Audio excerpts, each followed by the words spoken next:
Thanks, George. Always very kind words and exciting to be back here with an opportunity to speak. Thank you very much for having me, and I'm really excited to just talk today a little bit about new agriculture and new forests and how we fit into this space. Before I launch into that, just a couple of cheeky words. The reason that I'm here speaking today is that there was a not quite a late cancellation, but somebody pulled out, and I'm very excited to come talk and be able to provide a little bit about what it is that we're thinking as we set out our investment strategy and as we consider what sustainable agriculture looks like going forward.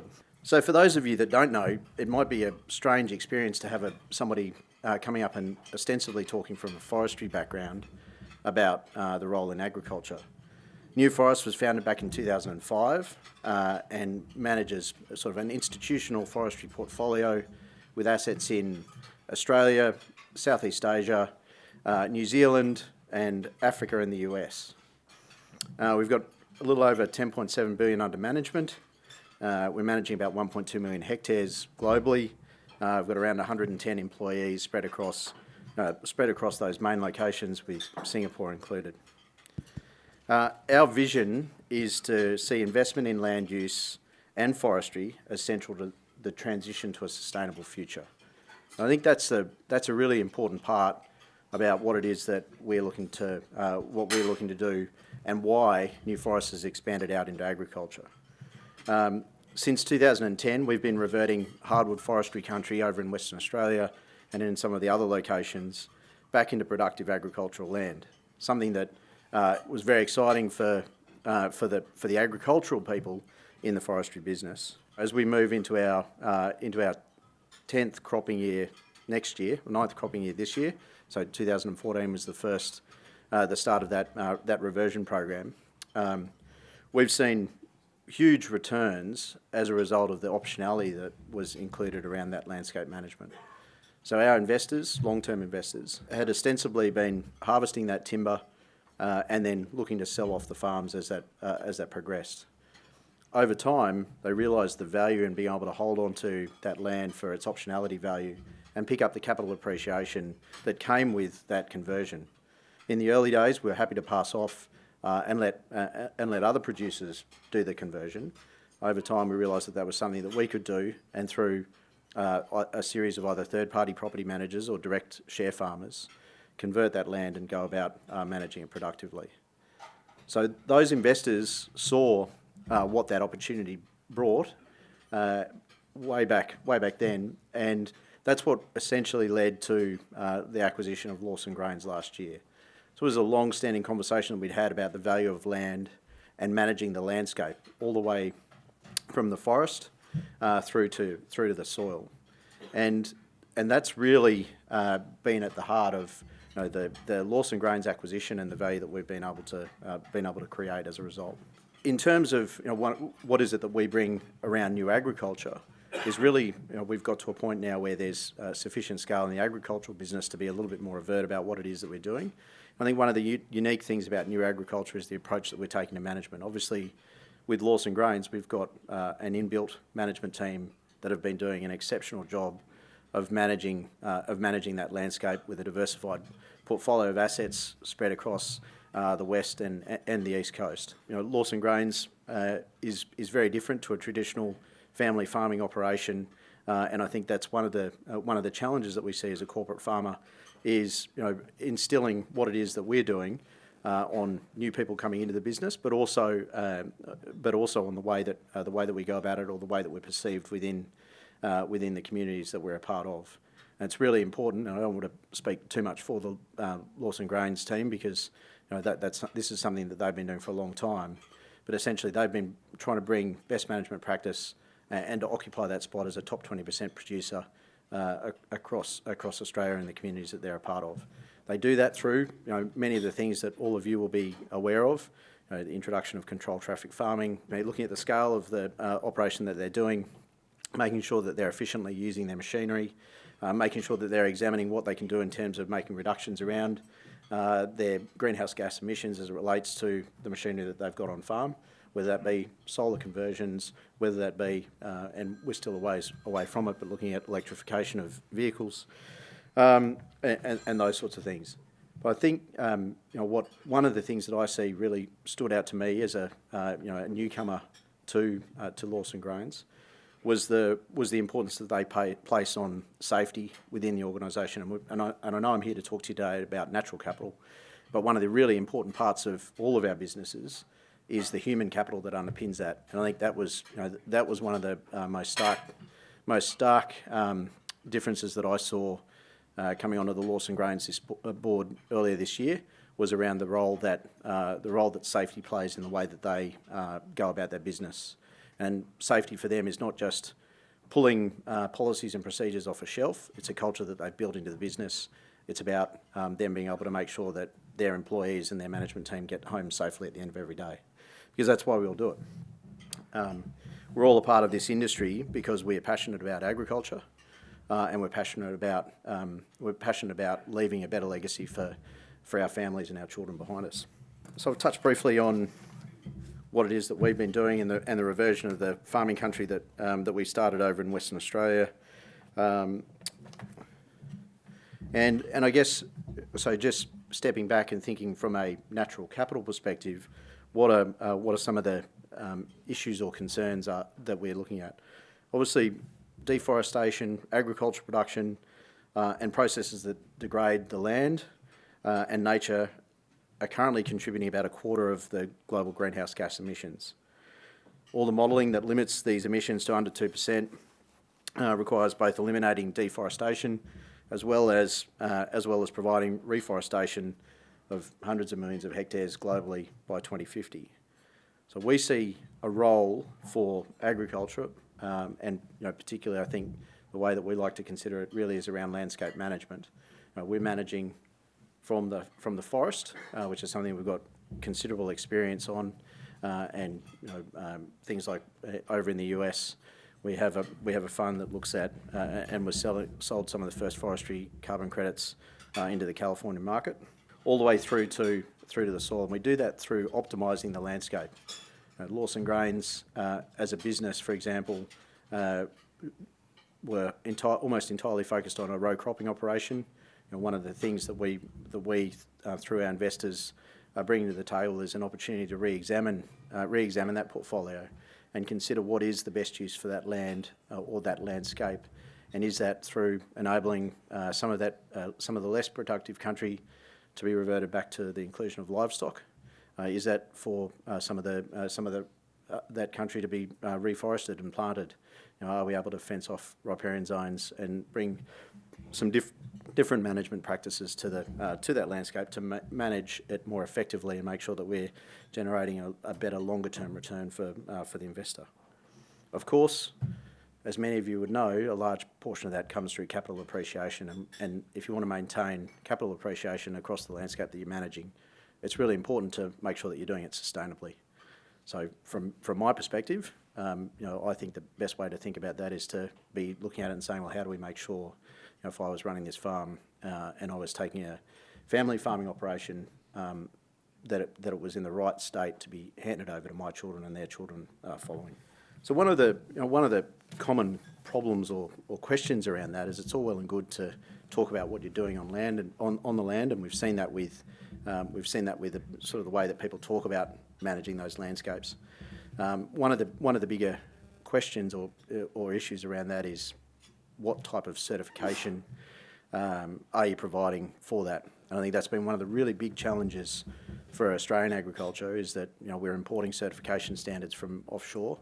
We're regularly compared to the European market or the US market for the type of production systems that we have, which are very different to what they have over in those regions.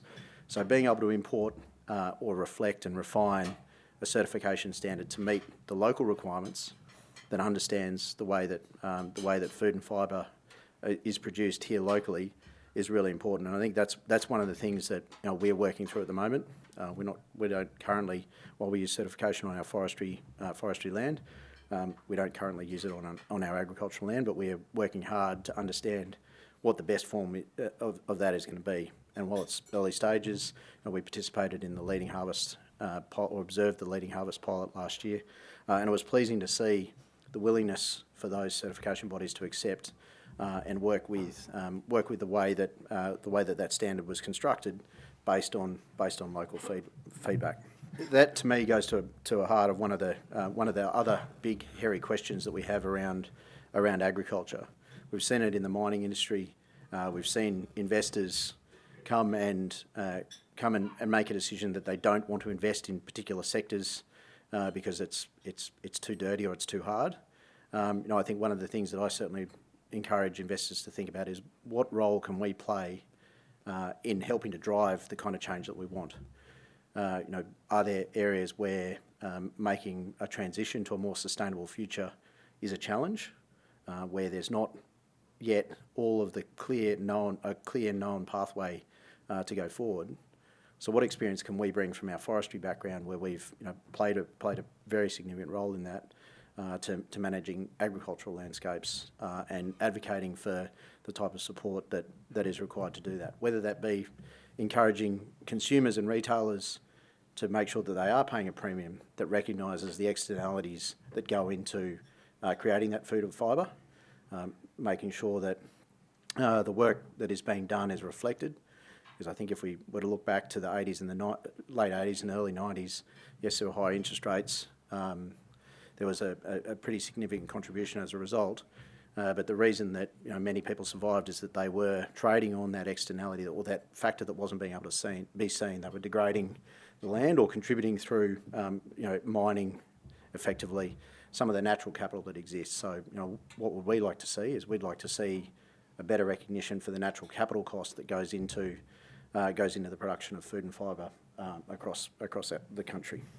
So there's and I think in that regard there's been some pretty positive results. Just this week we had the announcement of the recognition of some soil carbon credits, or ACCUs, being awarded to a couple of grazing properties in Queensland, recognising, and that was following on from I think 2 audits as a result of the Chubb review.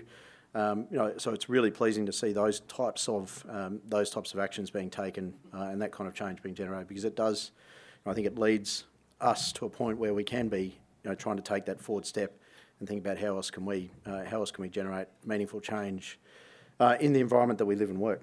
Just to conclude, so I think there was a quote that I read a couple of weeks ago, and I think this sort of sums up that sentiment for me. The food system is too important to simply divest from. Traditional meat and protein such as eggs, whey, along with cold storage and fertilisers, are among the subsectors that stand to benefit particularly from the inherent tensions that exist regarding ESG in agriculture. We need to seek out the most forward-leaning, the most climate-savvy, the most decarbonisation savvy incumbents, support them and help them. And I think that's, if I could leave everyone with one thought today, I think it's how can we find a way to make sure that we're supporting the businesses that we're a part of, the farms that we're a part of, and the producers that we surround in that regard. Happy to take some questions and pause it there.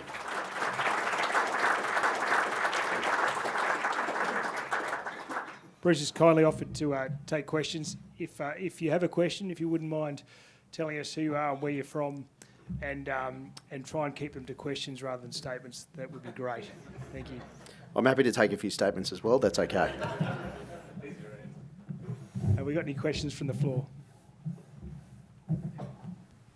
Thanks, George. Ben Waters, FTI Consulting. Thanks, Bruce. Great discussion. There's a lot of noise from an ESG perspective in relation to agriculture. There's lots of people with lots of views. In terms of your Lawson Grains business, where's most of the noise coming from and the pressure coming from in relation to how you manage ESG and natural capital across your business? Yeah, thanks, Ben.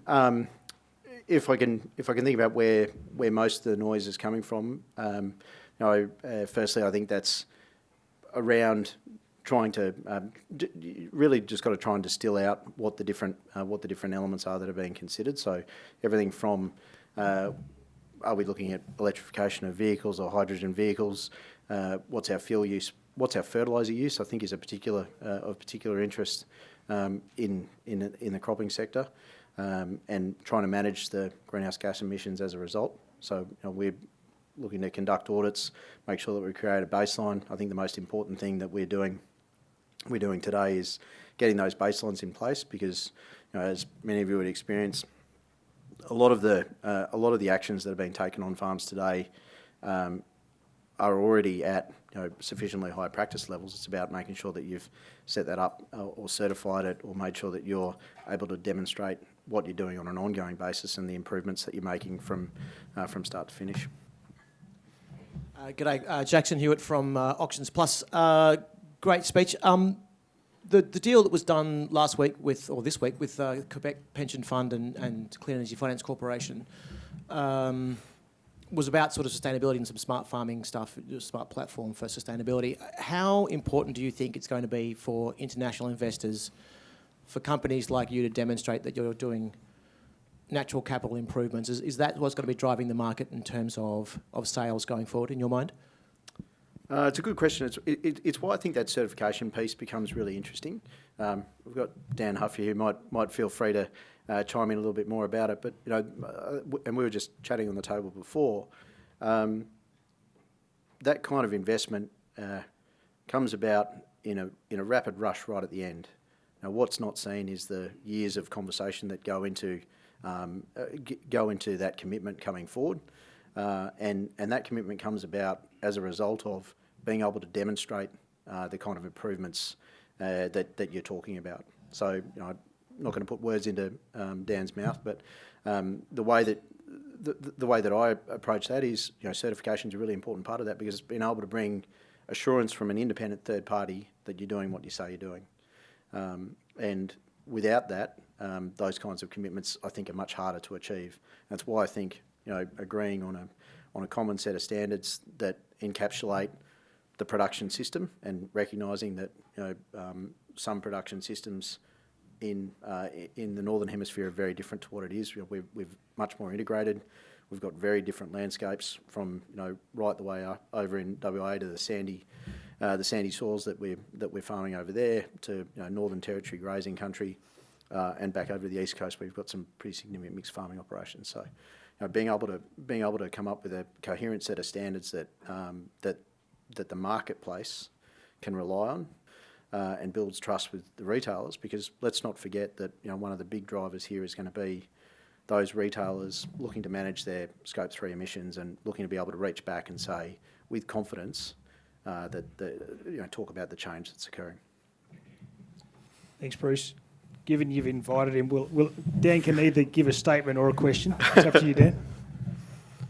He did have his hand up, so I don't want to make a statement, but very quickly, and it sort of dovetails into my question for Bruce. For total landscape management, there has to be a livestock element, and we all know the Northern Hemisphere thinks livestock is as bad as a smoking chimney stack. How do you guys think about, on a landscape basis, the incorporation of animals? Because and we've just spent many years discussing this with exactly the party that was just raised before. Yeah, look, and maybe if I can, and I know I can't officially take off my new forest or new agriculture hat, but I grew up in a grazing operation in central Queensland. I've seen firsthand how not running a property well can significantly degrade the environment. I've also seen what good livestock management can do, the way that it can regenerate country through bringing grass cover and ground cover back, through improved water management, through making sure that you're utilising what is otherwise unproductive or less productive land, I should say. We're not in a scenario in Australia where the land that's currently being grazed can automatically be turned into cropping land. You're not going to be growing soy up on the Barkly tableland. So I think there's a pretty significant education piece around presenting that case. There's also, obviously, I would love it if the world would recognise the GWP STAR methodology and take a different view on the contribution that methane makes. I see that we all have a role to be advocates for accurately measuring and monitoring the contribution of agriculture to the global warming potential, and perhaps I think this goes a little bit to my comment around not stepping away from, and grazing's not a dirty industry, but not stepping away from the hard things. We need to lean into them, and we need to play a role in managing our landscapes through encouraging those operators that are doing the right thing. And we could all point to an example of somebody that's done the wrong thing, but at the same time, there are a lot of people out there that all they want to do is make sure that the land that they're farming, grazing, working on is available to hand it over to the next generation. And so I'm a very passionate beef producer. I've got a tiny little farm just outside Orange, and I really hope that livestock can play a significant role in managing that landscape in the future. Andrew Marshall from Rural Press, ACM Agri. Bruce, g'day. Further from that point, you were talking about, there's a lot of people who are very keen to try and do something better. Does it really sort of limit people, the fact that a major conversion to some sort of regenerative agriculture, if we were to use that easily catchphrased term, is going to actually cost you a lot of money in the short term? And is it only when you've got the sort of capital that New Forest has, or a major Macquarie Bank or whatever, that we're going to see these major changes? It seems to be a big wall that you're going to have to run into if you're going to make a major landscape management change that may not, if you're heading into an El Nino situation, may not be seen for years. And I'm just wondering, is it likely that we're going to see most of this action, because of the big money available and the big opportunities, happening at the top end, and there'll be a big tail coming through from the average punter who makes up most of the agricultural production in Australia? Yeah, thanks, Andrew. Look, I think certainly it's easier if you're a large investor. Large investors have a very different time horizon, or investors in general have a very different time horizon, I think, to many of the small landholders around, and that's not to understate the impact of things like a rising interest rate and being able to draw down on your equity and go about managing conversions, or making the types of investments that you're talking about, whether that be going and securing soil tests, baselining, or even, as it was, taking country out of production. I certainly think that there's steps that the government are taking or are trying to take to encourage that kind of change through hopefully getting things like biodiversity credits up at some stage in the future. But notwithstanding that, those small producers, they have a role to play, and they can start small, and hopefully they can achieve some semblance of balance as a result. Certainly, it's easier if you're a large-scale investor and you can make that type of change at scale.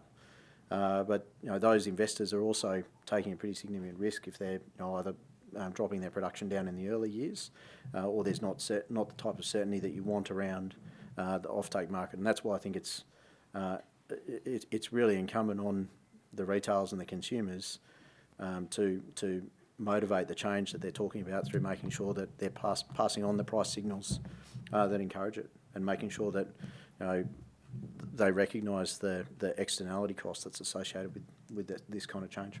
Thank you, Bruce. I think we'll wrap it up there. Thanks very much, George.